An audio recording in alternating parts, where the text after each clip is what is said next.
Mise en peinture d'un mur. Suite à la préparation de votre pièce et à l'application de la sous-couche comme vu dans nos précédentes vidéos, vous êtes prêt pour peindre vos murs.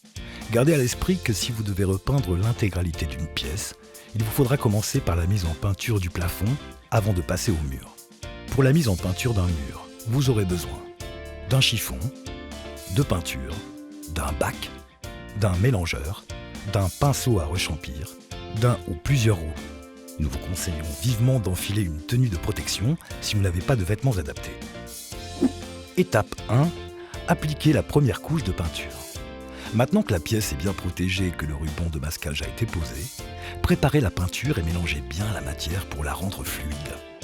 Versez-la dans un bac muni d'une recharge qui permettra d'éviter de gaspiller de l'eau pour le nettoyage du seau. Commencez à peindre les angles et les bordures à l'aide du pinceau à rechampir sur une quinzaine de centimètres. Lorsque le pourtour des murs a été peint, vous pouvez passer au rouleau pour appliquer la peinture sur les zones centrales. Astuce: pensez à humidifier légèrement le rouleau au préalable afin de retirer les éventuelles peluches. Pour peindre avec le rouleau, commencez depuis un angle. Le gauche si vous êtes gaucher ou le droit si vous êtes droitier, afin de ne pas vous appuyer sur la partie peinte. Il est également possible de peindre les parties centrales à l'aide d'une perche. Prenez soin de ne pas trop tirer le film de peinture. Chargez bien le rouleau et appliquez la peinture par zone de 1 mètre carré. Étape 2. Laissez sécher pendant 2 heures. 2 heures de séchage sont nécessaires à la première couche.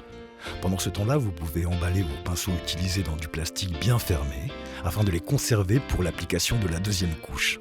Cela évitera que la peinture ne sèche. Étape 3. Appliquez la deuxième couche de peinture.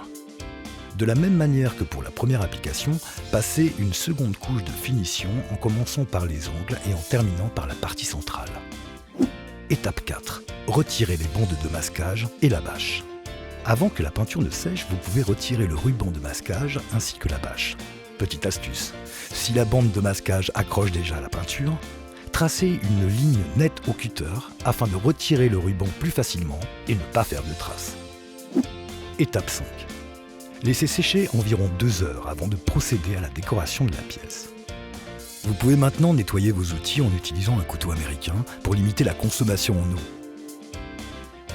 Vous souhaitez repeindre un vieux meuble? Visualisez les étapes sur notre vidéo Upcycling.